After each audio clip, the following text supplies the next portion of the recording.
Good evening, friends, and welcome back to Live Reality Games, the network of creators making our favorite shows into your reality. I'm your host, Kirk, and today we're here to talk about everything that just went down in the penultimate episode of Survivor Season 41, Episode 12, titled Truth, Kamikaze. And we'll get into that in just a little bit. With us today is the most amazing new Survivor season. I've watched all of one episode. I have a lot of catching up to do, but I will tell you, I am here and I am Team Karen all the way. With us is the host of Survivor Millennium Park, Dylan. Welcome. Thank you, Kirk. Happy to be here. Aren't we all Team Karen? Karen, we had a super fun cast for Millennium Park. So glad to be here to talk about Survivor 41. This is the first time anybody's asked for my opinion about Survivor, so I'm happy to finally give a solicited opinion about the show. Excellent. And I want to know a little bit more about Millennium Park. I'm new to the franchise. I'm new to your series. So why don't you tell me a little bit about how you got started and where you guys are at in the production? I mean, even how many episodes are already out this season? I'm curious to know. Sure. So the whole spiel with Millennium Park is it's the sequel series to a game I hosted 8 years ago called Survivor Berkshires. I hosted from 2013 to 2015 in Western Massachusetts. I was but a college student with no budget and no resources, not even a car the first season, playing with high schoolers. And it's a project that I was really proud of, had a lot of fun with. And I've been waiting for the right time to bring it back and do another one because I loved it. I love Survivor as a concept. The show itself, I can sort of take it or leave it. And I have the vibe of I could do it. I could do that better. It's sort of a smug attitude, I guess. I wanted to take what I find interesting about the show and sort of make my own version of it. I think it's sort of you could call it maybe an acoustic season. There aren't all of the crazy advantages and twists you're seeing in Survivor 41. We had a really interesting cast of huge Survivor fans and people who had never seen an episode. People who are just Dylan's hosting something. I bet that'll be fun. Let's give it a shot. We sort of to play with being a Survivor season in 2021, we did give it a cheesy theme of the tortoise versus the hare, inspired by two animals that were pretty common in the park that we filmed in. The tortoise tribe, we sort of tried to assemble. The idea is really to create Survivor Borneo, really, where the tortoise tribe is the Pagong tribe, the people who are a little bit more laid back, a little bit more just here for a good time. And the hare tribe is more like the Tagi tribe, the people who are here to they have a job to do. They're not here to make friends. They're here to play a game and to win in the end. So it was sort of a fun experiment to see how would that play out instead of over 39 days in Borneo, over 2 days in a park. We filmed it this past August during a 90-degree heat wave, which Justin can tell you about was pretty brutal. We've got a 10-episode season. 8 episodes are on YouTube now. We've got another episode coming out Sunday, and then next Sunday is the finale. We're down to 5 players left. I don't want to get into spoiler territory because I know, Kirk, you've only seen an episode. I'm sure some people watching this now will be so effortlessly charmed by us that they'll have to go back and catch up. I think now is the time to catch up because there's 2 episodes left. They're really good. I very intentionally edited the show in a way that I hope people will be able to binge it, because objectively, most people are going to see this years and years after it airs. Most of the people who ever see it will. They're going to discover it later. For years after I finished Survivor Berkshires, I was getting comments from people when is season 4? And I'm I've got bad news for you. We filmed this 5 years ago. There isn't a season 4, but joke's on me because now there's a season 4. So now is the time to binge. The episodes, I think, are very digestible for binging. So really excited for people to see it wrap up. I mean, I'm in the middle of directing a show, and I absolutely would be watching more when my schedule frees up over Christmas break. I can't wait to binge it. So we won't be spoiling Millennium Park, but we will be spoiling everything about Survivor episode 41, episode 12. So if you haven't watched it yet, you should have probably already left. But please make sure you ding that bell before you head out, please. It sounds like Dustin says that Berkshires has always been on our Wikia radar, which is always thanks to Steven. We adore you, our LRG historian. With us as well is one of your competitors that some of you out there are familiar with. You've seen Justin before in Survival Challenge, as well as, shall we dare actually say it, the nearly almost like Chris Underwoody perfect game of Surviving Railfoot. This is that Justin. Welcome, Justin, to the podcast. Thanks very much. I'm really excited to be here. Dylan kind of said most of the important things about Millennium Park, but the one thing I want to say is it was a really, really fun time. As you said, Kirk, I've played a couple of games. This was a much shorter game than I've played, a little bit more casual. There wasn't as much of the got to survive in the woods and dig a hole to poop.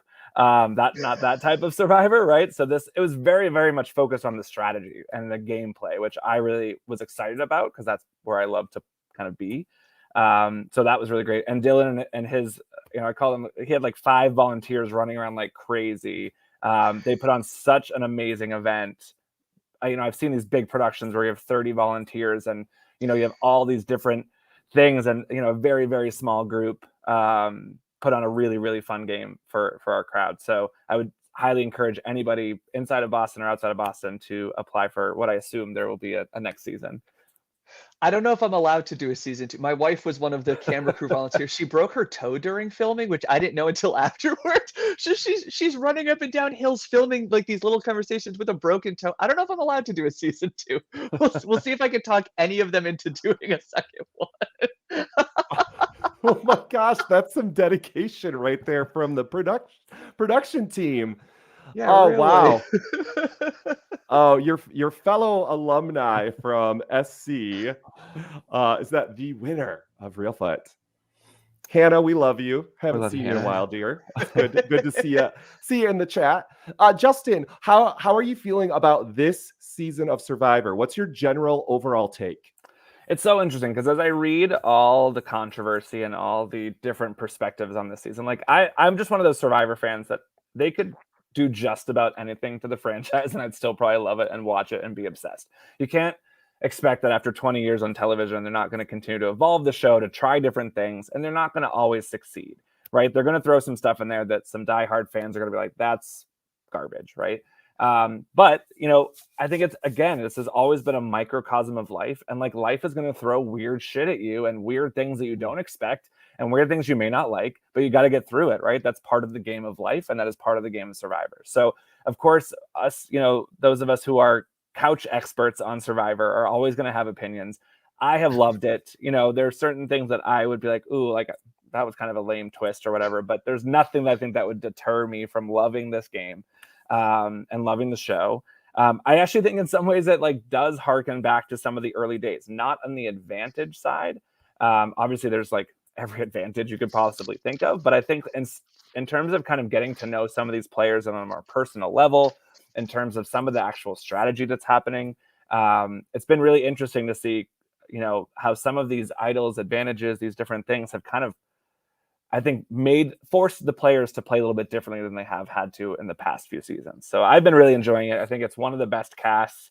I think there's been really interesting choices in the direction and the actual editing and the video production side that I think is really cool. It's a different take, and we're not always going to like what's different, but I think it's what it keeps the show on and what keeps a fan base going is the fact that we do discuss it and there are things that we hate and love, right? That keeps the fan base coming back, right? And because they want to be judgy and they want to complain and they want to celebrate and they want to do all those things. And so love it or hate it, you're talking about it, right? And so Jeff Probst has succeeded in making us talk about it, whether it's negatively or positively. So true. I mean, it's in some ways, these podcasts too that are kind of becoming ubiquitous in the Survivor world are bringing back that early sensation. It was the water cooler conversation. It's what you talked about at work. I think it's even though not everybody's watching it, there's methods for people to have these conversations again. And I think it's stirring up more of the base as well. Dylan, it's always fun to have a host on these recaps and breakdowns because hosts look at the games differently. We sometimes look like, what can I steal? What is great from this season that I can borrow from. Watching this season, has any of those thoughts popped out to you? Is there things that the production is doing that you just really love? First thing I stole was seeing that they didn't make the jury walk in. I was like, that's brilliant. That saves so much time. I think it's so much more interesting. It puts the focus on the players, and like it's less about the reveal of, wow, that person looks so glamorous now that they've showered. So as soon as I saw that, I was in the middle of editing the final 5 episode. I'm editing our finale right now. And I was like, okay, I don't need to show the jury walking in. They're there. We know they're there. It doesn't, like, I don't need to see them walk in. It doesn't matter. They're there. So like that's a little thing that I wanted to steal immediately. In terms of the actual game, what I want to steal, I love the beware advantage phrases. I'm like iffy on like the beware advantage, like you lose your vote. But the phrases, absolutely amazing. Such a fun twist. Such like a I don't know, like everybody has made fun of Jeff, I think rightfully so, for his like, is it fun mentality that he's gotten from Mike White. But like, what's not to love about Nusir saying he's as confused as a goat on AstroTurf? Like, that's freaking awesome. So things like that. It's got me thinking about, if I do another season, again, like you're not going to see a ton of twists on this season of Millennium Park. I'm not a big twist guy in general, but like, what can we do that gives players decisions to make? Like, what kind of it's kind of fun to see somebody overcome an obstacle, I think, like having to come up with, how do you say this insane phrase in front of people in a way that like they buy. And nobody bought it. Like, clearly nobody figured it out, because everybody's like, oh, like those 3 have the idol. Okay. In terms of other thing I want to steal is, I really like the non-linear storytelling at certain points where we're doing things through flashbacks. That's something I use quite a bit in this season of Millennium Park. We have scenes where I'm like, oh, like that's an important conversation, but it doesn't really lead to anything yet. So let's jump back to that later. Like the second episode, I know, Kirk, you've seen the first episode. In the second episode, you find out that right after the first challenge, an alliance got formed. It happened very briefly. Like we only have like a 10-second clip of like the end of the conversation. So I was like, there's no point to put this in the first episode. Let's find out about that later. I think that's been a really interesting way for them to tell the stories. They don't need to give us everything as it comes. They kind of trust the audience to be able to follow along and to catch up when they choose to reveal things. So those are a couple things that I want to take away from it. Absolutely. Yes, I totally agree about the jury. Love John Vitea to death, but every other time we forget at Survival Challenge to even say that phrase, and the jury is literally waiting across the bridge to come over, and we're like, oh my gosh, I feel terrible. So it's like, let's just nix it. Let's make it go faster. It especially helps us in live games. Anything that allows us to even speed up the trajectory of the game even more makes it a better experience for us at home. Yeah, I think what's really interesting about that is, like, back in the early days of Survivor, a lot of these things were set as kind of traditions to help people understand how the game is going to operate. And now you can tell that Survivor is evolving to the point where, like, there's things you just expect and right? So you don't have to show them as much anymore. You don't have to do them as much anymore, right? Because it's just, they're the assumptions. But it was important early on to establish those things. It's establishing the storyline. It's establishing the rules, the parameters that we're all playing in within this world. And so I think live games would benefit, to your point, Kirk, about anything that saves time, anything that makes things run smoother, anything that makes things easier logistically, to just evolve your game as well. I think there are some things that are just kind of, they don't need to be the traditions anymore, because people are kind of like, we can evolve. Like, we don't have to do all kind of like the little things, Absolutely. Like Justin during Millennium Park, like how many times did you hear me say, come on in, guys? Maybe twice when it was convenient. Otherwise, I was like, hey, guys, let's keep it going. We never did like, I'll go tally the votes, because it was like, hey, the votes, like, we know the votes have been tallied. Yeah. We don't need to explain that that's what's happening. Yeah. So yeah, I like that they're just keeping it moving. Part of me wonders, I don't watch TV other than Survivor and like what's on Netflix, but Survivor's the only show that I'm watching that's like on TV. I don't know, like, what they're doing compared to other reality shows. Like, if this is just like, people just get reality show formats at this point, like at the end, like people who used to be there get to come back and like have a say in the winner. Yeah, they don't have to explain the jury anymore. Like, if we know what's happening, they don't have to spend time explaining things. I think it's a smarter use of screen time. Yeah, I think you see that a little bit. I'm trying to remember if on Big Brother this season, they did something similar where like they used to have Julie call out each jury member and they'd walk onto the stage and sit on their stool, right, one at a time in the finale. Whereas now I think Julie just says, I'm here with the jury. Everybody applaud, and they're already sitting in their stools, and it's like it doesn't have to be a thing anymore, you know?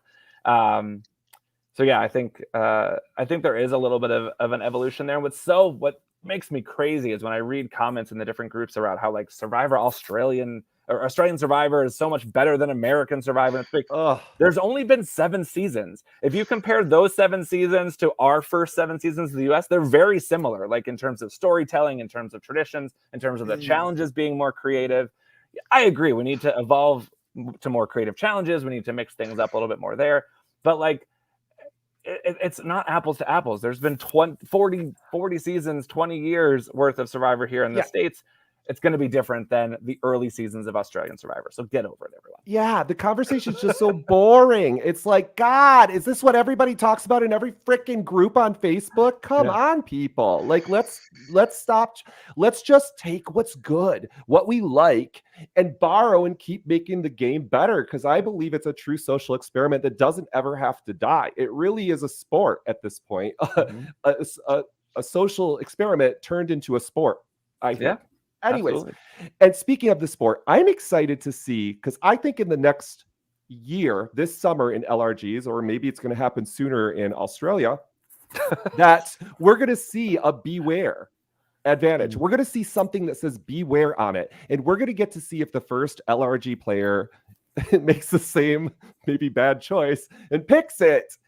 And I'm excited to see how that plays out off of Survivor. I don't know if they're going to bring it back themselves, but I'm pretty sure LRGs will try it out because we try out everything. Yeah. I think risk and reward is a huge thing. And I think LRGs could play around with that idea a little bit more, right? I think LRGs have been really comfortable at putting advantages in the game, but they don't always come at a cost, right? I think that's the big difference is like you actually have to risk something or lose something or to get this advantage, make that decision if it's best for your game in that moment.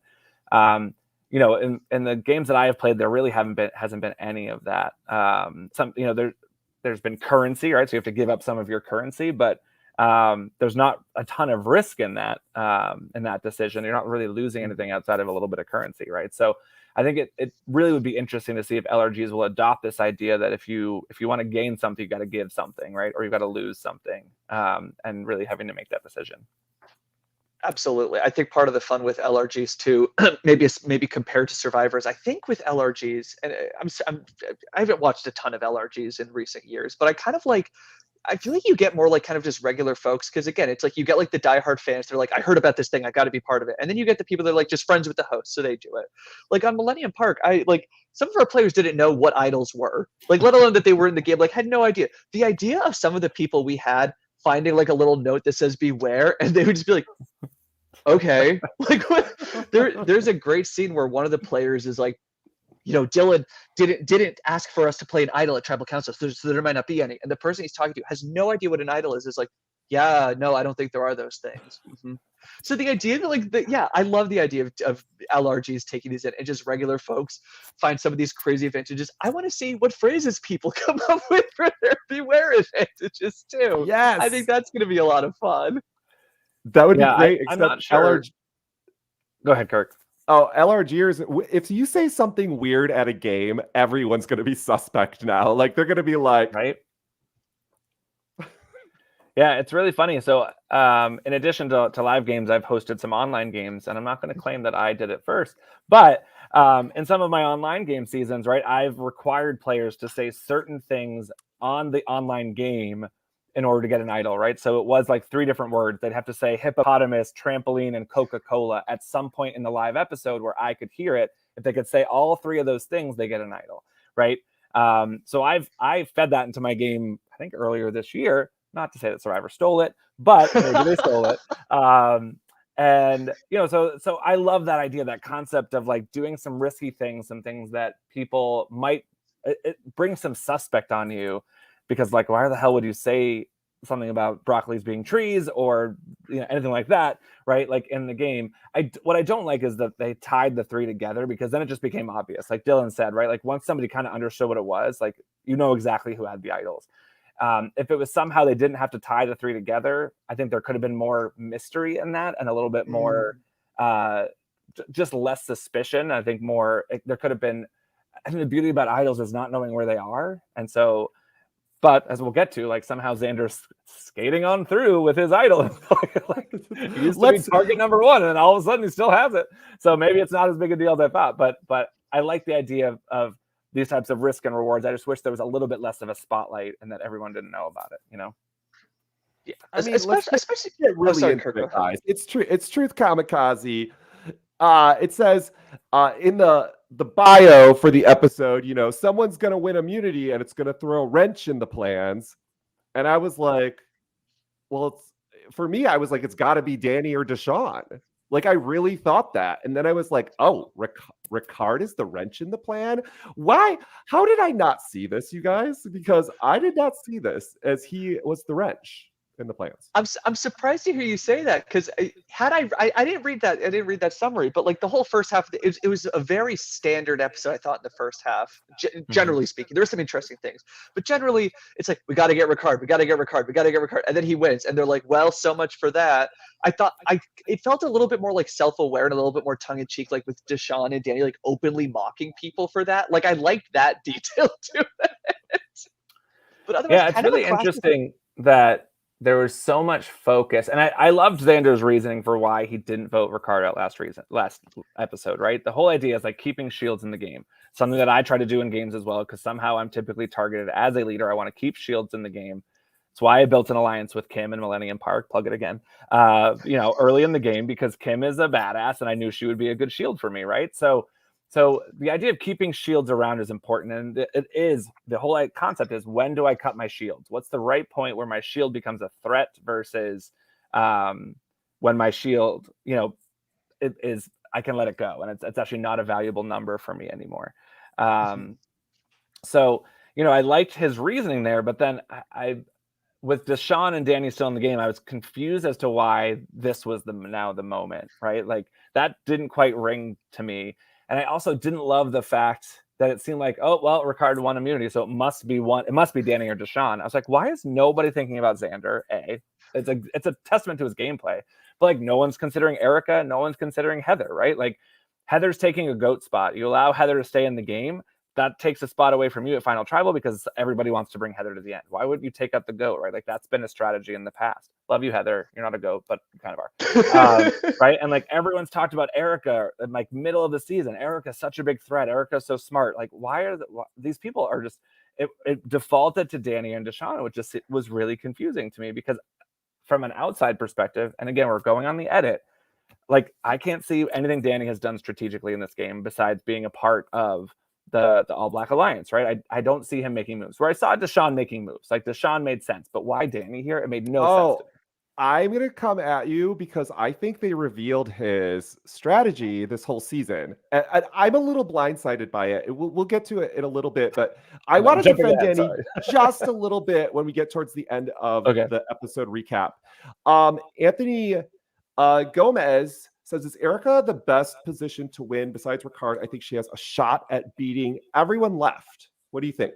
Oh, no. I think Dylan and I are going to fight. Dylan and I are going to fight right now. Yes, absolutely. In what world is Erica the winner? I think it. Erica, this is what happens every year, people. We always see the obvious winner, Ricard, Tommy, and we're always like, but at the last minute something's going to happen. Well, yeah, sure, Dean was invisible the first few episodes, but now he's like a swing vote. Like, oh, Laurel is going to make a move. They keep telling us she's going to make a move. To me, the nail in the coffin for Erica was this week. At the start of the episode, let me go back to last week. At the end of last week's episode, do you guys remember that the decision is set up? Is Erica going to flip and vote out Ricard? That's how it's set up. And then at the start of this episode, meaning Erica was in control, so Erica was just making the decisions. But just keep going. Mm-hmm. Yeah. So that's how they set up in last week's episode. Is like Erica might flip, like she's the deciding factor here.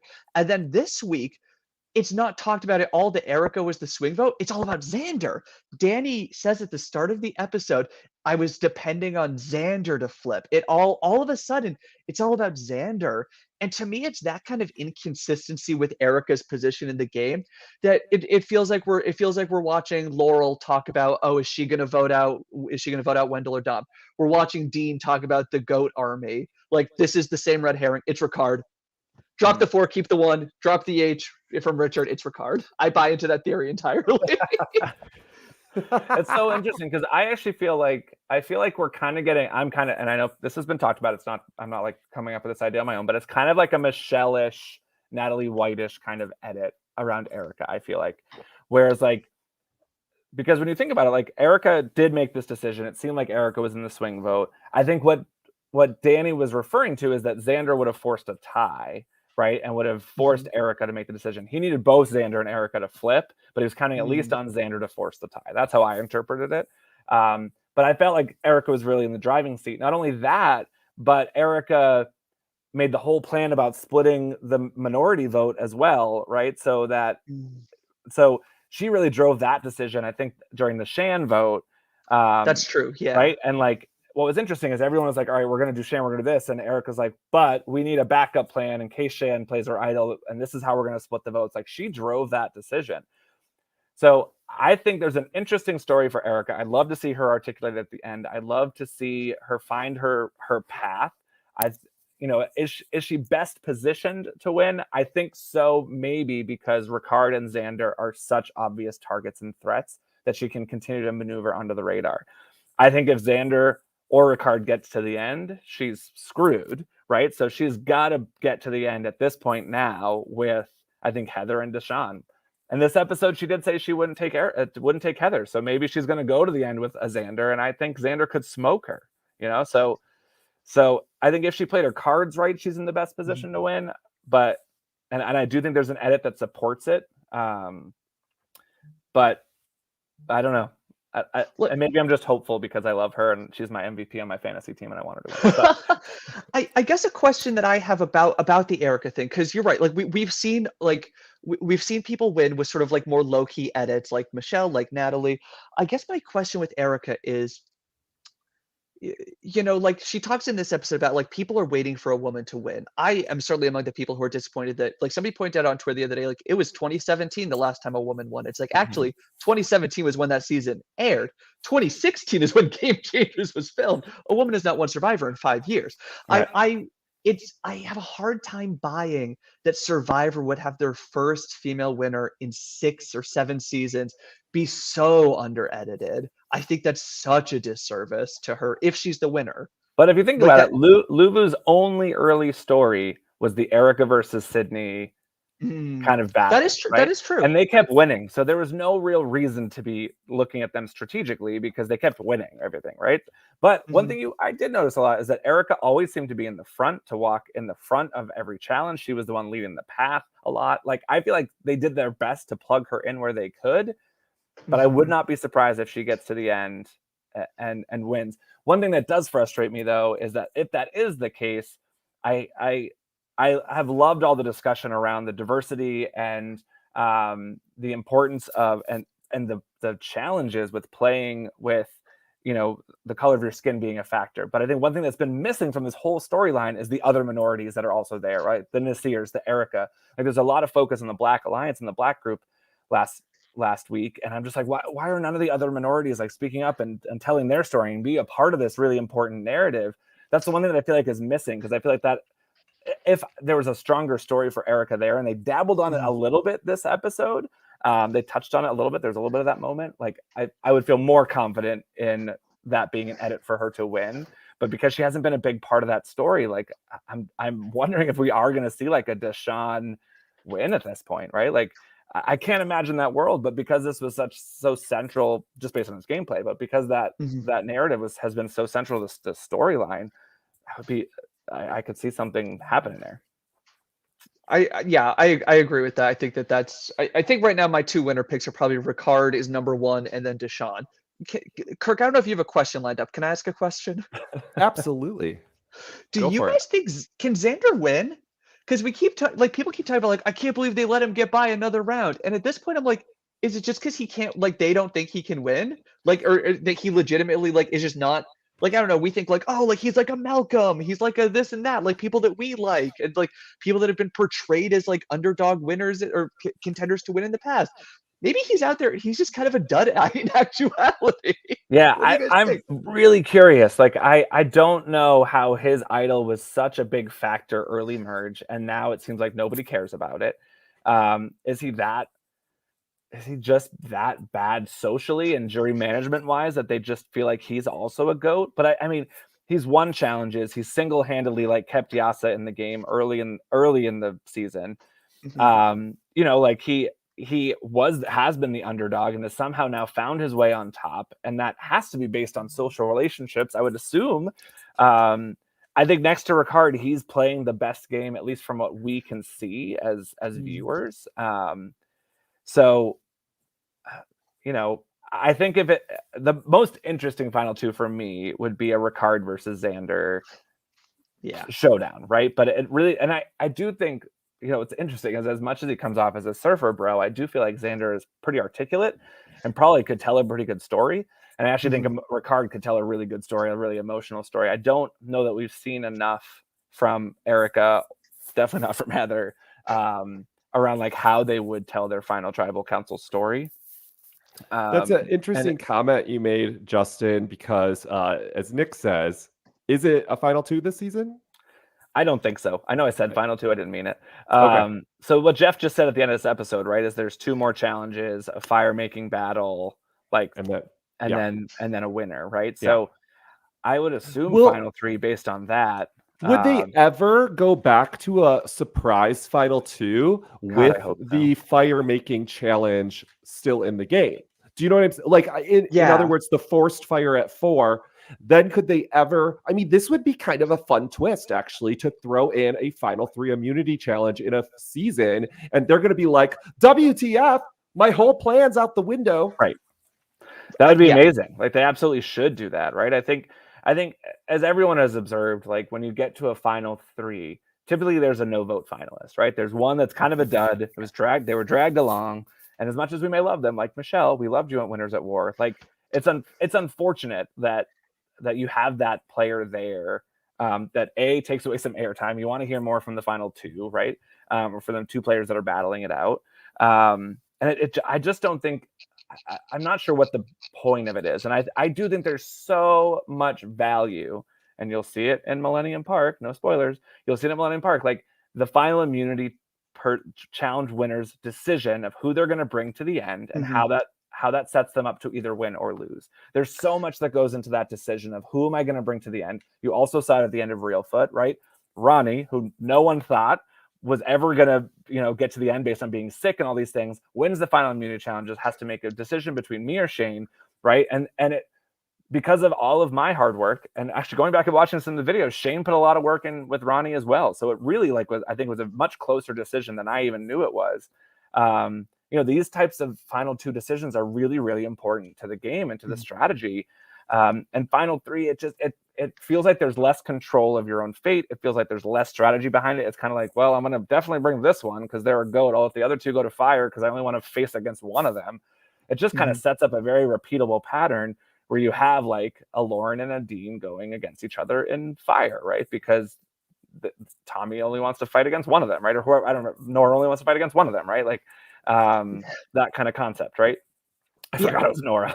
I forgot it was too. No, I completely agree with that, Justin. I think that the decision at the end is extraordinarily compelling. I think that is one of the weaknesses, I think, of this season is they don't trust the format, or they don't trust the cast. There's a lot of like, it's very scripted. It's very like they're creating these moments. They want to recreate Eric Reichenbach giving up the necklace, but they know no one's ever going to fall for that. So they give Liana a literal script to read of a question to ask to force that to happen.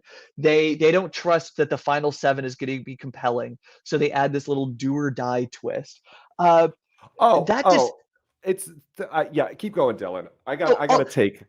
I was just going to say that final 2 decision is an automatically compelling arc in the finale episode. I think a weakness of the final three format is that we missed that. And I think they have a chance actually to get that back now that there is this final four fire making decision. If they can maybe better establish the dynamics between the final four, we have an opportunity to get that kind of moment back. So that's my thought on that. The fire making twist, I freaking hate it. I think it sucks. It's not fun automatically to watch people make fire when you're just forcing them to. But they could make it better. They could just do better job storytelling. Yeah, I mean, it's just more interesting to see players fight for fire at 4. It always is a great strategy in LRGs. Somebody always wants it, and sometimes they want it and they don't want to tell people they want it, and they want it to accidentally happen. And sometimes they really want to force it. Sometimes you get the person who has immunity wanting to go against their alliance because now they might get a jury vote if they allow them to go to fire. I mean, it's so ripe with opportunity for strategy. But the one thing I agree with you, Dylan, I think there's a couple weaknesses. I think Survivor I think as the production team, not being straight up about your twists is an issue. We're not going to talk about like the straight up, we could talk about the straight up, we won immunity, but we didn't. There are a lot of ways LRGs will fix the hourglass twist. Yes, I promise you, Jeff Probst, it will get fixed by an org or an LRG. But when you call it advantage, knowledge is power, when its actual title should be ignorance is bliss. No one should know about this. And then we called Deshawn's, the whole round for Deshawn, do or die. Excuse me? It's do and die, because the people who didn't sat out of the challenge and did not have to potentially partake in this twist. So it's the opposite of literally what you said. It's do and die, or don't or die. So the production team, you got to really think this out, because they want to go with these like cliche phrases, but if the cliche phrase actually isn't what the twist is, it makes no freaking sense. And I hope that they change it for a future season, because I have a feeling it's coming back. I largely suspect we'll see a lot of repeats for 42. And just going off of that, it's the prop design too. Here's an hourglass, you smash it. Here's a die, you don't roll it. Like I forget who said, but somebody was like, oh, when she asked how long she had to make her decision, Jeff should have flipped the hourglass and said this long. Right. It's like, that's the like, you have until tomorrow morning. I'm like, what a boring episode. Yeah, there are so many obvious misses with some of these, I think, really interesting ideas. And I think that also, I think, gets the Survivor community, fan community up in arms, right? Because not only are you executing a twist that everyone's mad about, you're doing it wrong, or you're doing it poorly, right? So like, if you're going to do it, at least make it cool. Like, it should be like a player pass. Like, also, do or die was very dramatic. Like, no one's dying. Let's be clear about that, right? Like, it's kind of it's like a player pass, or it's a I don't know, something along those lines. Like do or die is just, I don't know. I think they probably did it to be fun, but it was just kind of like a little over the top. You've got to, I think, temper some of these things so that it still feels like Survivor and not like, let's make a deal. You know what I mean? Yes. Well, also dying is a very real part about surviving without food and water. So calling a twist die is a little bit maybe insensitive to what the players are going through. Well, and also like there's a lot of death happening around the world right now. Let's not have death be a theme in our entertainment. You know what I mean? Right. Like why is the first post-COVID season about death? We had a beautiful scene last week of Danny talking about the death of his father, and then it's followed by, and now it's over the do or die twist. It's like, this is, I'm like, like, you should have cut it. You just should have cut it, Jeff. Like, it's things like they didn't trust that the final 7 would just be interesting enough on their own, so they had to have do or die. It's like it's an interesting group. Just you pay your casting director enough, I'm sure. Just trust the cast. And this was actually, it was also done in Australian Survivor this past season. There was like these 6 different urns, and if you picked the right urn, you were safe, right? And one player actually did. They picked the urn, they were safe, and it was like this big epic moment. It didn't have to be this whole dramatic do or die scenario and like these 3 little boxes that, like, the other thing is, like, if you're gonna do something and make it dramatic, why are these like tiny little boxes sitting on the podium that you could, like, the cameraman has to zoom in because you can't see them? Like, it just felt, it looked so dinky. Love your prop department, but those were a miss. But kudos to Deshawn for not following the algorithm to get the right answer or whatever. Yeah, he Math is posted not that he was perfect. like, he was like, thank God I didn't know about the Monty Hall problem because I could have made the wrong choice. Yeah, like it literally makes no sense. Like everybody who argues it, every time they argue it on a page, I just write math isn't perfect. Got it. Haha. Like who cares? Nobody Yeah. cares. But what I do care about is that Deshaun fixed like the fact that none of these advantages have worked this entire season. He did it.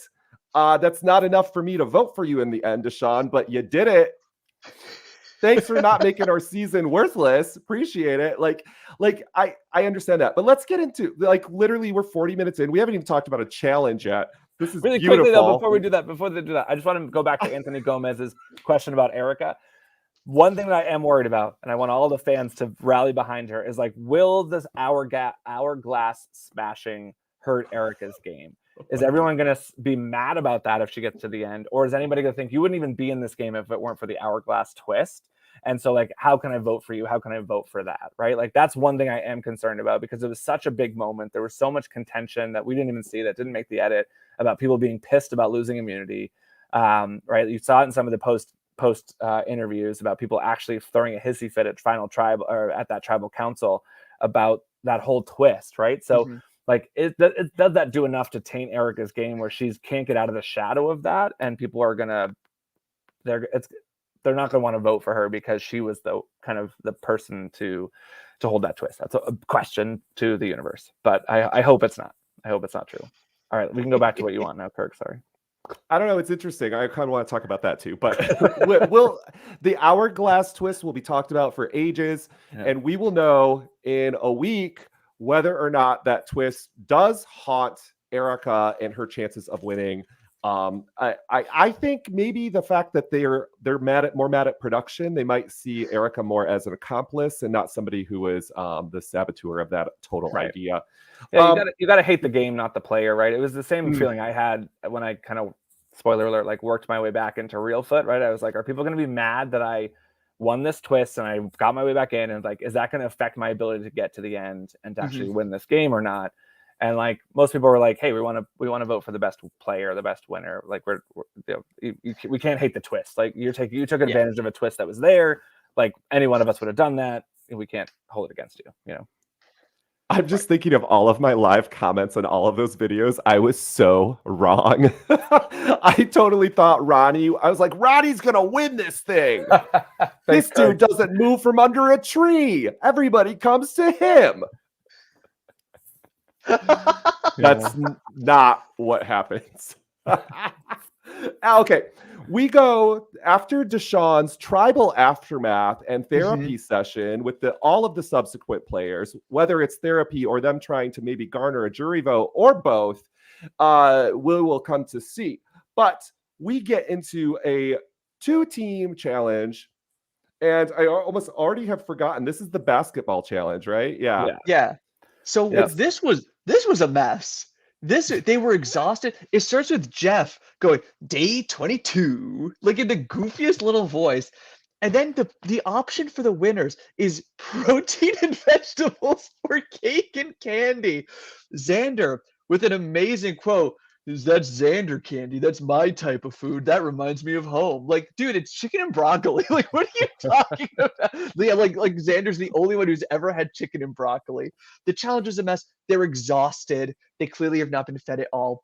And what was the decision? And Deshaun's reaction about the letters, I thought that was a very funny little moment to keep in too. So it was interesting. Like, I do feel like the rewards have been kind of lame this season, right? Like, it's just basically like, here's a different type of food, here's this type. Like, the rewards used to be really cool, right? Like, was some really cool experiential stuff that they would do, and like, I get it's COVID world, there's probably some limitations while they were filming, right? But it feels like if you can't give them a cool experience, if you can't bring their families out, if you can't do something like that, you got to make something cool. And maybe we'll see something down the road, but I feel like the rewards, and we don't even, I don't think, see all the rewards. They don't always all make the edit. Like, I just feel it's been like consistently like food and kind of lame food. Like that pizza reward at that like tiny little shack outside a couple episodes ago. I was like, that looks horrible. Like, right? Like, it doesn't look exciting at all. Like, they're in like this windy like Mhm. shack and eating pizza. Like it just seemed kind of sad. Oh yeah, that wasn't really a shack. That was the set piece from the local Hollister that closed down. I think, Justin, part of it is I'm seeing a lot of things this season that I think are probably really interesting on the island, but don't translate to interesting television. Yeah. Like in the Jeff gave this little preview for next week of you're gonna go to a brand new island, and I'm like, okay, like that's probably very interesting for them. I will be shocked if that translates to compelling television. Yeah. They talk about like it's harder than ever, and it's like, okay, like sure, I trust you that this is a difficult season. Hardest ever. No, we all saw Survivor Africa. This is not harder than that. Right. It's just things like that that like I don't know translates to interesting TV, with the exception of Papaya Gate, which I thought was an incredible scene that I could go on for hours about Papaya Gate. But that it's just things like that that I'm like, I bet that that's really cool for the players and for the production team. But for us sitting at home, it's not so Yeah. compelling. And that's where I think they are trying to push things like new advantages and stuff, because that does make more compelling TV. But I feel like as opposed to pushing that as hard, they could do more compelling rewards, more interesting and unique and creative challenges, right? I think the repetition in the challenges, or at least the kind of how they flow, is very similar. Like that kind of stuff, I think would make people more excited, like more engaged, over like, some of the other things that they're kind of pushing hard on to make it feel compelling. It just doesn't translate into good TV. And clearly Right. we're all like television production experts over here, right? So like we know. But as like loyal audience members, we do know, right? We do know what we want to watch, but we do know what's exciting to talk about. I feel like the stuff that we're talking about here is potentially different than what they might assume is compelling television. So Right. you know, It's like when LRG players, and this happened episode 1 of Millennium Park and got cut into deleted scenes. When players have memorized the puzzle answer and know what it is before they've seen the puzzle, like for an LRG, I'm like, oh, like that's fair. Like we just reuse the Survivor puzzle. When that happens on Survivor, I'm like, your team is getting complacent. yeah. Yeah. In this challenge, I got to say one thing about before we move on from the water basketball that was terribly hard to watch. Why did they make one tribe have two distinctly different colored balls in the water, and the other tribe had variances of the color blue in a blue ocean? I didn't even notice that. That's Yeah, really it was like a interesting. dark blue, light blue, and the other one was what, like green Like- and yellow, or Yeah. something like that, right? Yeah, it was like yellow and orange, maybe. maybe it was. They ran out of paint. Maybe that's really interesting. I'm like, there's no way. Like, someone call up Laura Simon and ask her, like, what was going on out there when you painted those balls? Did somebody tell you to do that? Like, that just seems, that's like when they do a challenge in the woods and they're looking for something that's green, or like when Liana was looking for an oar in the yellow thing That's in the right. rope, Yep. that yellow rope. Like, it's not really fair. It really Yeah. isn't. So Yeah. And Anyway, it was that's- really interesting. There seemed to be so much focus on Heather getting out of the water, and we're not really sure why she did that and why she, wasn't helping to retrieve the balls. And it's like those kind of moments are like where I'm like, and the Deshaun moment about asking about the family letter, like why are these things kept in, right? Like why is the edit bringing these things in? Is it because they're just like comical and interesting, or is they're actually telling part of the story? Are they trying to give Heather some more of an edit? Like what are they trying to do with these moments? The other thing about the challenge that kind of pissed me off, which I didn't really realize it until watching the episode, was there was like a secret scene or something. They showed a preview before the episode tonight of Erica and Deshaun talking at the well about the whole thing about like Heather being a similar game player and all this. And Erica said, oh, like maybe the three players that won the chicken reward like should be my final three, which they showed before the episode started. So as soon as I saw what the reward was and saw what the challenge was, I was like, oh, I know who wins. Like I know the three people that win this because it was spoiled in the preview. So CBS. Maybe more offensively, they spoiled the choice between chicken or candy. Exactly. What right? the hell? Absolutely. Wow, that's just sloppy. That's so fun. You're right. I saw that they posted. I watched that clip and I was like, was there a chicken reward? I don't remember that Erica was on. Like, I was like, this doesn't make any sense. What chicken reward? Oh, maybe they didn't film it or they didn't show it. And then, nope, they won it. So that was annoying to me before we move on. This is That's a good like catch. Consumer Cellular, who had the third commercial in a row where this time they spoiled the biggest idol play and negation of votes. They didn't spoil it, but they were learning to temper their spoilers a little bit more. But now when people watch Wentworth and Game Changers, they're like, or Second Chances, right? Second chances. Yeah. That's true. Yeah, but it's not available on Netflix, Kirk, so no one's going to watch it. Don't worry. Oh, yeah, that's right. They didn't drop all their seasons yet because why? I don't know. There's questions that we all have. So yeah, Deshaun, Xander, and Erica win after we watched Heather, tank it in the challenge. I think it was just she was exhausted and they focused on it for whatever reason.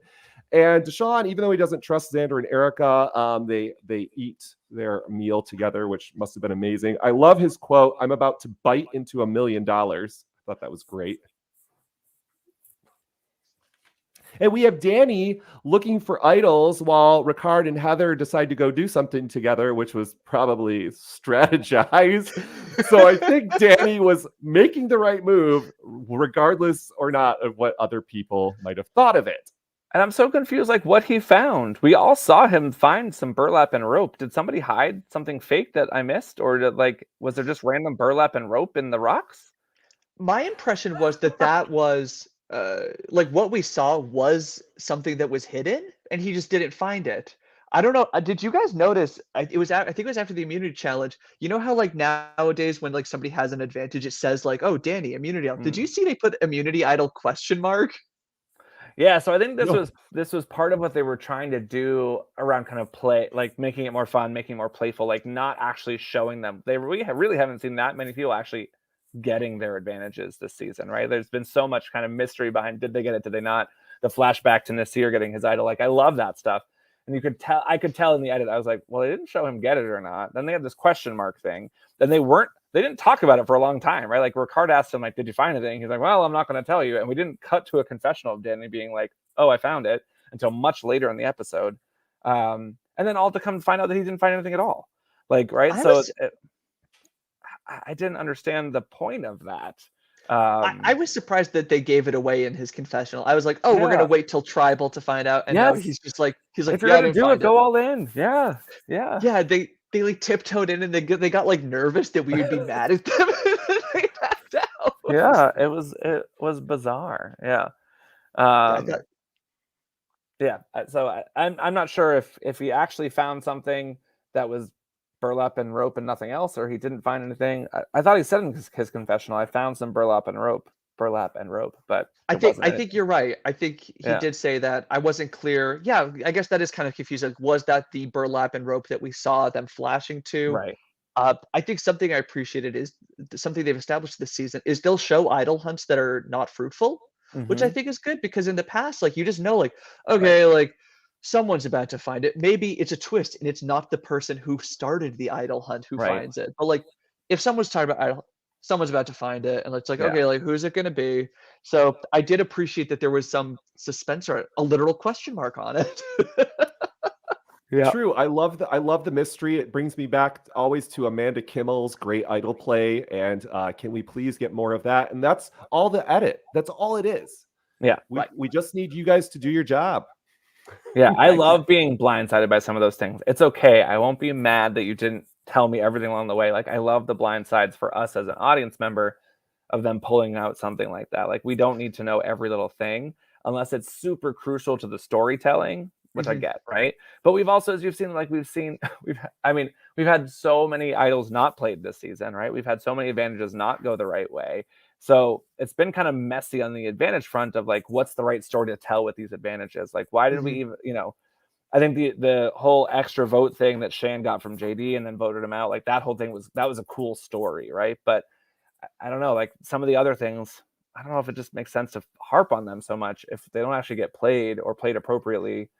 I just like more of the mystery. I like not knowing when somebody has something, but they got to play it, I think, for it to be a blindside and no one's playing it right. It's so true. It's kind of like being a player, Justin, because we're not aware, we're speculating constantly. And if they just tell us, Well, of course we can come up with the best strategy. It's Yeah. easy. If I know where the idol is, it takes me back to Borneo strategy, which as long as Sean's not on my team, I can pretty much figure out how to make it work. So, I mean, I love it. I'm all for the mystery at home because I like to play along. Like, what would I do if I was out there? Would I make the Yeah. same choice? And it's so Speak- interesting because I think in live games these days, like everyone's just sharing everything, right? Like I'm just seeing more Oh, and more God, in live yeah. games that like it's just like everybody knows a lot about the other advantages, right? Like, you know, there's so much just common talk. It's I don't know. In my real foot experience, I pretty much knew where every advantage was, and I wasn't surprised by any at the end. There was surprises, but I wasn't surprised by any of the advantages outside of the idol that took me out. But outside of that, like I knew where everything else was. Other than that, Mrs. Lincoln, how did you enjoy the show? No, I completely agree with that. There's something very old school about when they just sort of like leave like they leave a trail of crumbs for you to follow so that the next day you can talk with people and say like, how did we get there? There are boots like I think of like the Michaela blindsiding game changers that we were just left like they didn't give us anything. To plug Millennium Park, that was something that I was very mindful of in editing, trying to not necessarily make it like, oh, and this is the episode where this happens, but like, so you have to rewatch it potentially and see like, oh, that scene at the start of the episode, that explains why that happened that way. I find that to be more compelling television, and they've done that. I think they've started to do that a little bit more this season, which I've enjoyed. Just a little bit. They could do more. Always room for more. Oh yeah, the shift in editing, I'm a big fan of. I think it's great. I think they're borrowing from both LRGs and International Survivor. International Survivor, we see those cutaways for the contestants, and with live reality games, you see a lot more commentary and interaction with the people at home, and we see them trying it. This is their first time. Keep watching us, guys. I loved in the premiere like getting a little bit of like a glimpse into the production cameras and like some of that kind of stuff that like it just makes it feel cooler. It makes it feel more fresh. Like you're getting a glimpse, right? And in talking with a friend who is on a future season of Survivor, like you walk up to the beach and you just see a barrage of cameras and stuff. And like I think it's an interesting glimpse into something like that, right? Like I think that kind of stuff, it's just cool for us who are the nerdy fans that want to know about that stuff. And, for the people that just want to be entertained and, not really have reality be brought into the game, well, oh well. I agree. I like the cutaways. We see it in all reality television nowadays. There's a cutaway over the audience in any music show. I mean, we just saw it last night. If you watch the live Facts of Life episodes, they were pulling away, showing everything kind of like a Saturday Night Live cutaway. It's just a modern take. We know they're there. We know it's not a documentary, and giving that little breaking, which not the fourth wall. I don't know what wall that would be, but allowing us in to backstage, really cool, and really satisfies a lot of people's dreams that will never be on Fiji. I mean, it's really cool to see that. Let's talk about this challenge. I called this spinny spin balance beam with cool GoPro shot. My roommate was watching with me. She noted, she thinks that you guys heard of in ballet spotting, where like it's the way you turn a ballerina like turns their head as they're spinning. She noticed, and like I'd have to go back to confirm this myself, but this was her claim that she thought she saw Ricard doing that. There's a way that you like turn your head while you're spinning and like you move it back quickly so that you don't get dizzy. I don't know if that happened. I don't know. I know we're all theater people here, so I don't know if you guys are familiar with what I'm talking about. I'm not familiar with what I'm talking about, but I thought that was kind of interesting to go back and look at for that. Yeah, it's definitely a dancing technique, and you certainly see it. I remember in other challenges where they've used this before, people using a similar technique, right? Like trying to do some spotting. It seemed a little bit reckless how fast some people were going with not any thought that they're going to get dizzy and have trouble with the balance beam and all those things, right? It's kind of like do it maybe like the tortoise and the hare, maybe a little slower and steady wins the race, versus just like bolting out of the gate and hoping you can recover. Right. Do I think that that's what led to the eventual immunity winners win? I don't think so. At that point, like the challenge was so disconnected. I thought it's like you spin and then you're on a balance beam where you retrieve one puzzle piece and the rest of your puzzle pieces are just sitting there. Yeah. Yeah, it's really interesting. In some ways, it feels like it's a little lazy, right? Like there should be more ways to get those pieces. It should be, like there, I don't know. I feel like a lot of the challenges feel very contained to a like certain area, and they seem much more simplified. And like, Mhm. I don't know, it doesn't seem like it would take a lot. Again, me just being the couch expert here. Like it wouldn't take a lot to like make them a little bit more difficult, a little bit more interesting, a little bit just different. Mhm. And that's a perfect example of like why, we've seen it before. They have to dig a piece up. They have to grab a piece that's high, like all these different things. Yeah.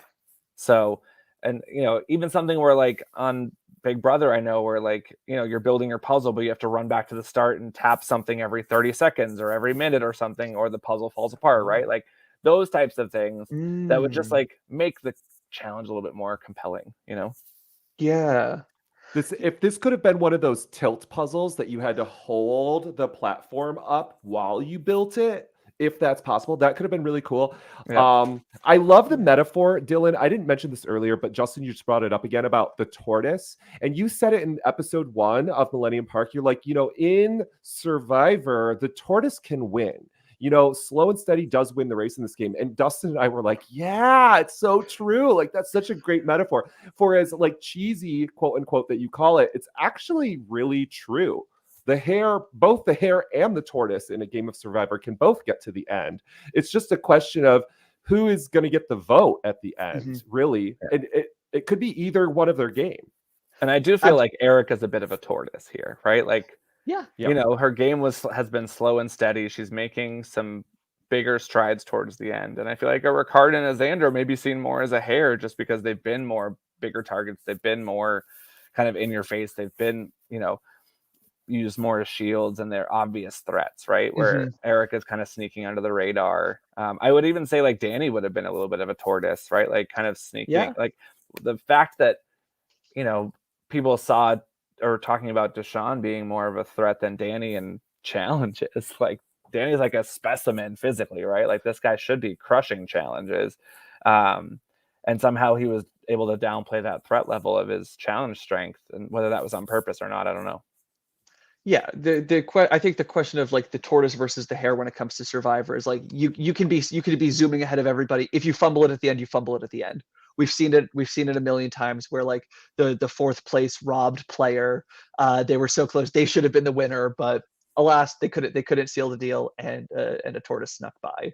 So Yeah. I think it's an apt metaphor for But Survivor. will a tortoise or will a hare win Millennium Park? Stay tuned to find out. Stay tuned to find out. Two Sundays from now, you'll find out. Also, isn't Ricard a dancer? Is he? It says flight attendant, but I thought, am I wrong to know Is he this one of about those his flight past? attendant dancers that I'm just not aware of? Like One of those dances classic on dancing the flight plane? attendants? Did they never? Did my brain? If anybody else has heard this in the world, just post a comment. Yeah. And everybody else just forget it until that point. Let's move on. So Ricard wins, and this is the wrench in the plans, apparently, that everybody was going to take him out here. And I was a little surprised by this. And then we have the aftermath before the vote, and it gets a little juicy. This is fun. What were you thinking, Dylan? Oh, what was that, Kirk? What were you thinking? Post the vote. Everybody trying to stay off the block. Yeah, I was thoroughly convinced Deshawn was going, because again, I'm fully on the Ricard train, and we have that scene of Erica and Ricard talking where Erica's like, I'm gonna try to like talk him into voting Danny out. So you know what? Like this episode probably was a huge point for Erica. She got her way. Last week, we see her being like, it would be a good idea to vote out Ricard, and then she doesn't. And I was like, ha, you have not done it. You were supposed to do the thing. You prophesized it yourself. And this week, she's the one saying like, we should like, it's better for me to get rid of Danny. And she got her way. I was. So Dylan, I just want to be clear. Though. Erica got Shan out the way she wanted. She got Liana out the way she wanted. She's now gotten Danny out as she wanted. So she's been in control of the last 3 votes, I think. I just want to put that on your radar. Okay. I think Deshawn and Ricard get more credit for the Shan vote in my mind. I think Erica gets points for like, I think she gets maybe style points for how the Shan vote happened, but I do think that it was actually Ricard and Deshaun who made that happen. I think maybe I have to go back. Maybe I'm misremembering. I don't know. Maybe No, I mean, you're probably right? In terms of who, I don't know. I mean, we see what they want us to see, right? So in terms of who brought up the Shan idea first and all of that, I think it certainly could have been Ricard, right? That we saw some of those tidbits, but I think the fact that Erica really dictated how all the votes were going to go gives her major style points. So no, I mean, it's a fair point. Like Erica, we could see flashbacks to Final Tribal Council where they show all the little moments where she mentioned oh, I want it to be this person. I want it to be this person. Because I guess the person Erica wants out does usually go. Yeah, I guess so. Wait a second. Hold on here. But what I thought was really interesting there, as I kind of said before, and I won't harp on it too much, is why are we defaulting to Danny and Deshaun? Are those other four that unbreakable? Which just seems mind-blowing to me that, again, no one's mentioning Xander as a threat. So why is that? What are we missing there? He's got an idol. He seems like he has a good story from our perspective. Why is he not an option? Why is Heather not an option, or Erica not an option? Erica's this smart strategic threat. Why is no one going after her? And why is no one going after Heather, trying to avoid them kind of bring Heather along as a goat, right? I don't know. The edit felt inconsistent to me of why it was default to the two of them, to the point where even they were saying, so we're just going to vote for each other. They didn't even seem like they had options to get out of it. They were just oh, I guess we're going to vote for each other. Right. That seems crazy to me that those are the only options. Has Xander's strategy, his willing strategy to hang out with the losers, lose challenges, often, has that really helped him into this position? Because even as the episode was going on, and I think I'd hear a conversation, and then I think about, well, what is their other alternative here? Almost always, I never thought of the name Xander, or ironically, Liana, I never even could see the face of Xander. I could see everybody else's face, but I kept forgetting about him. Is there something inherently forgetful about Xander's game? And is that helping him? I really don't know. Immediately, the first thing I thought, I was oh, they're going to go for Xander. They're going to try to figure out a way to pull this on Xander. That's immediately my first thought. And maybe they did, and we just don't see it, right? Obviously, we're seeing such a condensed few moments of what is a much larger strategy period. But it seemed interesting to me that the go-to for Deshaun was let me just blow up Erica's game, right? At Tribal Council, and we can talk about that in a minute. But it was what else could have happened? I think what's interesting is what's Ricard's best play in this moment? And maybe it is to keep Xander around because it's another threatening human next to him. It's kind of the same story that Xander's using. But why is Ricard not thinking I got to take out some of these goats so there's fewer options of people to bring to the end, so that there's more threats? It's kind of like the whole hyenas and the lions thing from way back when, right? The lions should try to stick together, right? So it's just interesting that, again, the default was Danny and Deshaun, which I don't get. And maybe it's just because they were exposed for their alliance, and it felt like we just got to pick that alliance off. It was kind of us versus them, and we don't want to break that up now. When you're in the numbers, you never want to do anything to mix it up, right? So maybe that's the end all be all of it. But from my perspective, I certainly didn't see Danny as a bigger threat than Deshaun. I do think Erica did say she wants to keep Deshaun, and it's better for her game. So good job, Erica. But from a threat perspective, I didn't see Danny as a bigger threat than Deshaun. And I'm still mind blown that there wasn't a discussion that we saw, at least, around trying to take out Xander or any other options, right? This sounds horrible, but why didn't the four guys band together and take out one of the ladies, right? There's just so many different options there that you can go. Right. It just was, surprising. Xander must not win, right? Survivor's been dying for a Malcolm, a Spencer, the young guy, the college student to finally win it. And he's he feels so irrelevant. He must not win. He must not win. I don't know. I think he had such a compelling early journey Mhm. and then was such a big target at the merge. He's now in the majority. He's in a lot of the strategic conversations, but he's not dictating the vote, right? So that's my only thing with him. Is like he's been voting the right way. He's been skating by without his idol.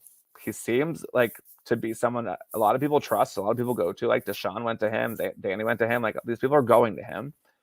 I don't know. I think it would be interesting. I think, in 2021, it's probably the worst thing to have like a straight white dude like win your game, right? Like, oh no. Well, it's But- like it reminded me of like Island of the Idols, how they kept hinting that a woman would win, and then it was freaking Tommy. Like it was like, oh, But at right. the end of the day, right? Like the best player has to win, in my opinion. Like, yes, I don't of care. course. I don't care gender. I don't care race. I don't care sexual orientation. I don't care anything. Like I want the best player to win. And what's interesting is we've seen play like I get that Ricard is a big threat because he's won a bunch of immunities, but what else has he done, right? Like what are we not seeing? Like I don't think he's been that compelling of a strategist from my point of view. Oh, thank you. Thank you. This is the train I'm on. I just got to break in for a second because this drives me crazy. Everybody talks about this and like Ricard's a threat. What? Yeah. Remember just a few episodes ago, he tried to get Xander to play his idol. Twice, 3 times, unsuccessfully, terribly. That was a dud. Worst, like dud, bad move, worst move, terrible move. Now he's working with this person and has just guaranteed this person a spot in the Final Four. Literally guaranteed them that spot that could have been Ricard's, might still be, but who knows? Yeah. This is just bad gameplay. The only thing, Justin, I could really justify this from is that they truly thought Danny had found the idol, and so it was. We got to get rid of an idol. I hope that Xander was a thought process, because if it wasn't, it's got to be what we're thinking. He's just kind of unremarkable out there, and I don't know what it is. I'm really intrigued to see how the finale goes down, like what kind of the end game looks like, and what their final tribal council speeches will be, because I think they all have the potential of really compelling stories. I actually think all of them could, right? Like even Heather, I think, has something really interesting to say of how like I am the oldest lady to like really ever sit in these seats. That's probably not true. I think there's probably older, but Kim Johnson, I think, was older maybe. But like, it's been a long time since an older woman, from what I can remember, maybe Denise, and she's not, I think Denise was in her 40s, right? Yeah. But an older woman, I think Lisa Whelchel was, but that same season, right? It's been a long time, from my perspective, that the older woman persona has gotten to the end. Right. She's had no edit though. So that's like my only thing about her. But I think they all have compelling stories is my point. So I'm just really curious, because I don't think we've seen, every time we've had a clear winner pick, I feel like they go, right? Like I feel like there was a really strong, like we saw JD emerging as this amazing character, and he had all like, to me, I was like, oh, that kid has to win, right? Like, and then he goes, and then like Shan develops as this character. Oh, she goes, right? Like there's all these things that you see developing. Liana like gets this amazing advantage, is going to get an idol, doesn't get the idol, and then she goes, right? Like it's, like none of these 5, I feel like we've seen a super clear winner edit from. Everyone keeps talking about Ricard being a threat. I haven't seen it strategically. Challenge-wise, he's been impressive. Some of his early game stuff, some of his snippy battles with Shan, like, is interesting, but is it actually good gameplay? I don't know. Does it have to be? Like, if they've all convinced themselves that he's the biggest threat, it's perception versus reality at that point. If they've all just built him up in their heads, because maybe we're seeing the real Ricard, who's like, play your idol. Right. And like he's like not actually that good, but they've convinced themselves that he is. And then he gets to the end, and they're just like openly talking about how stupid they all are not to vote him out. Yeah. If he gets there, he's made it. And like then maybe this is Survivor becoming more interesting, where we're like talking about reliable narrators. We've got 3 theater guys here talking. Ooh, like, are they reframing this as like, are they telling us the truth? Like that's, I think, something fun. Thinking about like editing in LRG. Thinking about like, do I want the audience to believe what people are saying, or do I want people to walk away like, oh, like, yeah, like that scene was explained from that character's perspective, but I don't know that they know what's really happening. Maybe they're playing with that. I don't know. This is a fascinating conversation. I'm loving like Danny Boatwright, but super unreliable, like not just vague, but like not telling true confessionals, but making the show, and we're so confused. Also, quick shout out, Justin brought up my queen Lisa Welcho that was on live television last night. That's Facts of right. Life. She sang the opening of the Facts of Life theme song, she tried to and immediately took the earpiece out of her ear at the tail end. But good job. This is my favorite thing to do now. Like I did this like 3 times already, is open up on YouTube Lisa Welcho family visit moment, and then watch the clip, watch the Facts of Life clip, and then instantly look at her at the family visit. And these are 2 completely different people. This is not the same person. Guaranteed, there is an alternative person posing as her. She has a stunt double. It's not the same person. That's going to be She's the next flawless. conspiracy. She looks so good. She looks so freaking good. Yesterday, I was like, girl, I can't believe your skin is like freaking porcelain. Like, it's perfect. Anyways, that's a hot take, but it's still Survivor related. So there you go. Deshaun has an interesting conversation with Danny, and can you guys inform me if I'm wrong? But I for some reason thought everybody knew Danny was a professional athlete, and Danny reveals to his number 1 that he was a professional athlete, and Deshaun's like, I didn't know this, and I'm like, wait, what? This is this is the thing I want to say for Danny, Justin, is he successfully keeping this under wraps? Is this is his gameplay, right? This is his game. I mean, I sure. Yeah. So I think we knew as the audience, right? Because it says, I think, professional football player on the screen when his name comes up sometimes. But I don't remember a scene or a conversation where he talks to his tribe about being a professional athlete. You know, and I don't know. I think it's so funny. Like, I could not care less about professions in Survivor. Like, all these lawyers and pastors and athletes who like say, I'm going to lie about who I am. Like, I don't care who you are or what you do. Do you benefit my game or do you not? Like, at the end of the day, right? Like, you know, I think if there's an absolute deadlock tie and I'm going to take out the professional athlete over like the stay-at-home mom, sure. But like, you know, there's so many scenarios in which like employment and what you do for a living just doesn't matter. I don't really care at the end of the day. Like I said, I don't care who needs the money more. It's like who played the better game. That's who I'm going to deliver the money to in the jury if I'm on the jury, right? So being a professional athlete, I don't know why that's a big problem. It's not like he was winning a bunch of immunities and, you know, like dominating physically in the game. So I don't know if it's that beneficial to hide. Okay, I'm going to put this out there, Justin, because I understand your opinion. I've played with players like that. It's completely respectable when it comes to, it's more about like the gameplay, the title. But to me, I still have a little bit of like Survivor Amazon in me, where if I know somebody is completely well off, like had I known, like at the end of Survivor Samoa, when it's revealed that Russell is pretty wealthy, that might have, for me, my personality is Kirk Carlson, that might have impacted my vote, because I know it shouldn't be based on that. But what if I'm leveraging, like YouTube? That's what I mean. Similar. If there's a tie. If there's a deadlock tie. Okay. I'm going to award it to the person who needs it more, right? Like at the end of the day, that's my opinion, right? Is that's how I would vote as a jury member who, you know, but I don't think it affects who I want to work with in an alliance. Do I not want to work with a professional athlete over the accountant? Like that doesn't matter to me personally as a game player. But at the end of the day, yeah, I'm gonna if they have played and both played an amazing game. There's absolutely no like I'm wrestling with the decision. I'm gonna give it to the person that needs it more, 100%. But I just don't know why that is I don't know. Maybe I'm in the minority there, but I don't know why that is. It seems like such a big issue for people to hide their professions. Like I don't want people to know I'm a lawyer. I don't want people to know that I have like a PhD. Like, so you're smart. I don't know. I guess maybe it's a thing I don't think about.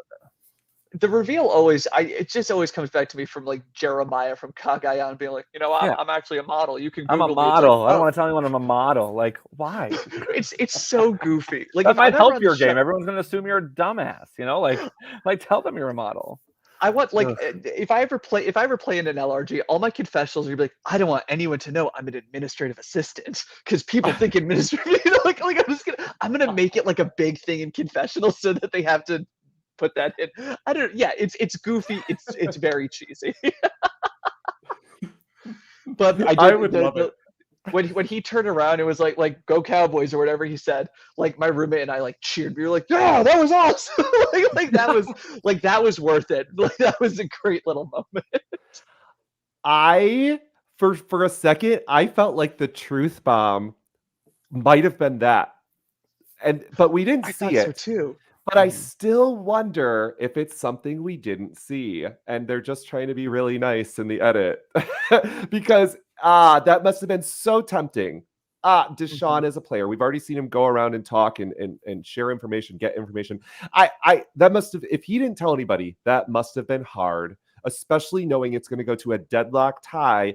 And maybe that's the one thing, like we're talking about earlier, Justin, maybe it's the one thing that might save me is the fact that this other guy probably he's got a lot more money than I do as what's Deshaun, 26-year-old med student? Yeah. Or maybe they say like, He's only Danny's 26. already rich. I know. Oh my God. Med school is rough. Sorry, Well, Deshaun, but I guess alternatively, like maybe he says to them like, oh, like Danny's already rich. And they say like, okay, like let's take Danny to Final 3. No one will vote for him now. right. And then Deshaun is out. Like, I don't know. Yeah, that was not a bomb at all. What he ended up saying. No, it wasn't. That was a dud. It gave Erica kind of a cool moment at the end where she was like patting him on the knee, like you're welcome, I saved you. Which again, I guess point for Erica. I don't know. I don't know how she played that though. Like if somebody pat me on the knee and they were like, "Thanks, friend," and I'd be like, no, you. Like, and my favorite part was the jury's faces. They were like so bored and disinterested. Shan's like, yes, Shan looks so disappointed. what? Yeah, I think we've reached that point of the game where the jury can see kind of where it's going, and they want some excitement. They want it to be mixed up, but it was a pretty, I think, predictable vote just based on the conversation, even the small part of the tribal council we saw. And what's interesting, and again, we don't see it all, but like Danny drops this truth bomb, and then what? Like, why is there no whispering? Where's all the whispering and secret conversations? And like Heather just was like, okay, thanks for that info. Like, and maybe we'll see it actually matter down the road, but it seemed like it was a truth bomb that led to nothing, right? It was like a bomb that didn't go off really, right? Like, it's like, it didn't seem to affect much. Erica was like, yep, I did it. Like, she didn't like deny it or anything. Like, she just kind of rolled with it. And like, I'm sure she'll have a conversation with Heather and it'll all be fine, right? Like it's one of those things where you just go back to Heather and you're like, yeah, of course I told him that because he wanted, he was trying to get me to get rid of you and I didn't want, and I had to tell him what he wanted to hear. That kind of thing, this episode might have just been the third member of a 4-person alliance just got voted off consecutively. Right. And we had to try to make it interesting. Maybe that's all that it was. I kind of feel like that's kind of true, right? Like there was a majority alliance and a minority group that came together that toppled the majority alliance. Now they're just going to whack them up. They're going to knock them off. Whack-a-mole. Whack-a-mole. They're going to knock them off one by one. And that's it. And then, we're trying to make compelling television out of it. And, but there's just not a lot of action. Yeah, I will say this for the what time tribal council started, I never would have anticipated a tie vote. That was a surprise to me. They went through it quick, I noticed. Also, this is probably a terrible strategy because we've seen players fail at this, but what if Danny and Deshaun, who clearly knew the vote was 3-3, just decide, because this is the only time you could do this as an alliance of 2, voted for somebody else and tied it at 3 and reduced the amount of people voting, right, and allowed a chance for maybe some whispering to happen then. Like, what if they then said, oh, Xander's got an idol, what if we fucking vote for Xander? Right. Instead of isolating Erica and her +1 vote of Heather. Yes. This makes no sense. So then we create a 2-2-2 tie. And we have potentially Heather and Erica who are going to make the decision. They Heather, can do Erica, it without Ricard make that decision, right? Like yeah, that's and what, Ricard's like, right? vote doesn't matter because Heather and Erica can turn to each other and be like, "What do you want to do, girl?" Exactly, right? Like that 100%, like that's what I was like waiting for. Like, what's the big moment here? Like, I didn't understand why Danny and Deshawn voted for each other. Did Erica or somebody say to them, like, if you vote with this, you're going to be safe? Or did they try to, like, I just don't know why you would ever, if you know you're on the bottom, it's kind of you and your number one, you're in a 2-2-2 situation, you don't do that and try to make something happen, right? Yeah, I mean, exactly. Vote for Xander. Danny turns and says, I don't have an idol. He does have an idol. He didn't play. Let's take him out now. So you're guaranteeing yourself a better option into the Final Four. I mean, right? maybe that's just a matter of a shortened game, less time for them to think of, oh, wait a second, we should do this. Like maybe it could have just been a matter of like the limited amount of time they had because of the shorter season. I don't know. That's the only guess I have. Because that feels like a very obvious move to put the 2 votes on Xander. And then it's like, hey, he does have an idol and is about to get a free shot at the Final Four. Right. And the other thing that's interesting is is there a world in which if Danny and Deshawn are voting for each other that you don't split it and you do like a 4-2, right? Yeah. Right. Yeah. I was anticipating that actually. I forget who they read the third vote for, but I was like, oh, it must just be them. Yeah. But I was wrong. Yeah, and maybe they just didn't know that they would vote for each other, but I really wanted like a 3-2-1. Wouldn't a 3-2-1 been so great too? Yeah, who doesn't want a 3-2-1? Chef's kiss. God, it's my favorite. Well, didn't we get like something like did we get something weird earlier, like a 5-4-3? Or am I just yes, have to go I think the merge was 5-4-3. That was good. Tiffany, right? Or Tiffany. Yeah, sorry. Yeah, Tiffany's that was vote good. was 5-4-3. And as Justin yawns, you guys have a long day. Officially reached the longest recap podcast, I think, of the season, which brings me towards the end of this recap. I'm going to refresh where we are in the 2 drafts earlier that we've done. So let me get these on the screen really quick. This is going to be the Survivor Jillian from Gabon draft. She is left with Heather still kicking it. I think Jillian's gonna be there sitting pretty at Final Tribal Council. And Kirk, I gotta tell you, I was with Jillian watching the premiere that night. She was at a watch party. I was at that watch party she hosted. What? Wait, she was describing it to people. She's like, oh, I'm going to be on a Facebook page called, and I was like, oh, it's Live Reality Games. And she was like, that's the one. I was like, yeah, I saw you're going to be on that today. Oh, literally be still my heart. My heart is full of love right now. That watch party down the street from Millennium Park where we filmed Survivors. I wonder if she's going to be at the closing one next week. Dylan, you're going to come to the closing party next week? I think I'm going to come to the closing party. I think I'm going to, yeah. You better. All right. This whole podcast series has come full circle, my friends, and I had no idea. What a lovely blindside. Thank you, Dylan. That was my surprise for you. I was waiting for that. How awesome. That's so cool. Lance, of course, you're in the better position. I mean, Kirk, Lance wins hands down. There's no shot anyone else wins this thing. No, right? we know this. We know this. He's got all 3 potential winners. Yeah, Lance is looking pretty good there, to be honest with you. However, where is this? There's in the quotes. Oh, Snyder, thank you, my friend. Deshawn's receiving the winner's edit, in my opinion.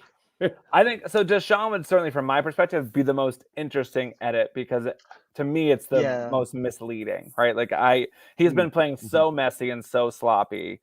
I just think it would be so interesting to see him as the winner. And he's been a consistent character all the way throughout, right? Whereas we've said, like, Xander was kind of a big name early and then kind of faded. Ricard's kind of been, like, I thought Ricard was almost invisible this episode, which I was also like, he probably wins immunity because he doesn't leave this episode because we're not hearing from him at all. Eric, as we know, Heather's been missing. So, like, Deshawn has been a consistent character. He did that water bucket thing right in the beginning, right? Like, he's been someone we've got to know early on. So it'd be the most interesting. I'm pulling for you, Kirk, but I just think your odds are low. Oh, I always lose. It's okay. And then last week, just for fun, with the guys, we did a final six. So just to recap I grabbed Xander and Danny. So I'm probably going to probably lose again. Sorry, Kirk. But Brandon has Heather, so he's gonna be at the final tribal. That's true. Yeah, that's true. If you get points for that, I guess. Yeah. Oh, there's no points. It's just all me losing. So I got a question for you too. So Survivor has done something new that's similar to like a live game where they reach out to the audience to play a game within a game. Did you guys play the game within the game this week? I didn't do it I usually do it the next day because I'm not quick enough to type it on my phone. Did you do it already, Justin? I did not. Oh, okay. So to leave today, we are going to have a final challenge. I also have not looked at it minus I did see it in the episode. What I could see were music notes. Oh, yeah. I'll give that away. And so I'm going to pop it up, and then the first person to answer it is the winner of the episode 12 podcast. You can take the sole winner trophy with you pride. I So never let me win any just- challenges. This is horrible. All right. Okay, me neither. So this is Me neither, Justin. yeah. So let me find where Dustin put it. Just a second. I have to stop my share. Sorry, we'll vamp. We'll vamp. Oh, yeah, Yeah. while he's doing that, everybody should make sure you check out Millennium Park on YouTube, on Facebook. Go Team Hara. Definitely catch up. As we said early in the episode, for those who are just joining, the episodes are super consumable. They're like 20, 30 minutes max. You can bang them out quick. And I think Dylan does a great job for being a kind of a small shop. So the episodes are really good quality. And it's a good time. So definitely check it out and be ready for our finale in 2 Sundays. So we get Survivor finale Absolutely. and then Millennium Park finale the next Sunday. So, right? I want 17th? people to know we trimmed all the fat with these episodes. Like the merge episode, I could have made that 90 minutes if I wanted to tell the full Dude, shut story up. of what happened in that vote. So Yeah. a lot of work went into like what needs to be seen for people to know what happened. I like today at the office, I had coworkers coming up to me like, oh, like over Christmas break, I know you'll have aired your finale, so I'm gonna watch it. I'm gonna binge the whole thing then. Nice. So Dylan, I am hope sad that you didn't catch the chaos on camera that happened. Spoiler alert, I made the merge. That happened like right at the merge time frame. Like I can't. The amount of chaos that ensued at the start of that, like right before Tribal Council, and like none of it was Oh. caught on camera, which I felt horrible about. Wait till you see the deleted scenes. I think we got a Dustin- little more than you might remember. We got Oh, some okay, good that's stuff. good. I'm so Watch the mad at you, first three for Dustin. stuff. He's ahead of me. This is not fair. Yes, You're, Dustin. I don't saw spoil it. he left a comment on episode 2 where Karen delivers maybe the greatest confessional in the history of LRGs. Like Oh my gosh. the best slam that anybody has ever said about another player. Oh, did she? I'm so excited. I'm Queen Karen because of the way she started the game. She was like, wasn't she the one? She's a fan because she watched it Yep. with her mom. Her Yep. mom passed on, Yep. bless her soul, and she's playing this game in the memory of her mother. I'm sorry. When a person comes into a game saying that as a confessional, as a Survivor fan, if you don't feel that, you got no empathy. Like, this woman is queen. I don't Yep. care. Like, you're playing it for your mom. That it just makes me think of my mom and how I bonded with her in my life over Survivor. So Karen, if you're watching this ever, I adore you. Anyways, we're going into the challenge. I'm ready to go. Oh The gosh, Let's roll. screen is up. I'm scared. And the challenge, Survivor's ready. Let's go. It's not very big. You'll have to look kind of God. close. Oh. I've learned not to say things out loud because then you give it away. Oh, I know it. Go. I'll go tally the. No, maybe I'm wrong. Never mind. Oh, no, maybe it is. Dustin, I'll I'll go go- tally the I'll go- votes. I'll go tally the votes. Yeah. Devote. Oh, Oh, okay. I'll go Yeah. tally to votes. Okay, Yeah. I got confused with the minus N. I was thinking Dove notes in. I was Okay. gonna say, I'll go tally Wait. Dove notes in. Let's be clear, Justin. Did you say the votes? I or said the votes. I said Okay, diverse. so Justin, you are the official winner of this podcast. I don't know. Dylan gave that. I think it's a team win, Dylan. You gave me a lot of that. It was a team Okay. effort. It was a team effort. So if you go on to the game within the game, this is really fun for kids at home. You get to go through the episodes, solve it, and there is a very simple word puzzle that you do afterwards and a nice clip from Probst. It's always fun to do. Guys, this is the longest one. It was super fun. And thank you, because I've been so stressed at work. I really appreciate you guys taking over the podcast. And next week, we have the finale episode. We're still putting onto the calendar what we want to do for our recap. We're not sure yet if we want to do it directly after, because it's always a party time for everyone. So it'll be on our calendar. Dustin will put that out like he always does everywhere.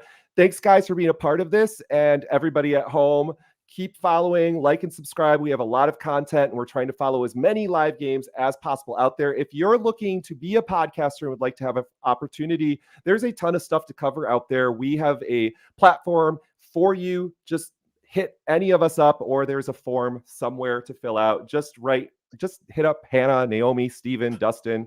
They'll hook you up and make it happen. Dylan, thanks again. It was a pleasure to meet you in person. I can't wait to watch your episodes. Thanks so much, Kirk. This was a blast. Really appreciate the opportunity to talk to you. Oh, so fun. I'm glad you liked it. And Justin, it's really good to see you again. And can't wait to see how you do post-merge, apparently. Thank you. Me too. I'm excited to watch. Right. Yeah, thanks. It was so much fun. Love, being a part of this community. So at any point, I'm happy to jump on and chat more. As you can see, I like to talk. So, guys, this was a really fun one too, because there was a lot of comments from you at home and a ton of you guys viewed live. That's awesome. Thanks again. Keep, if you haven't yet liked and subscribed, please do. That's how we're going to continue to get this channel to grow. And until next time,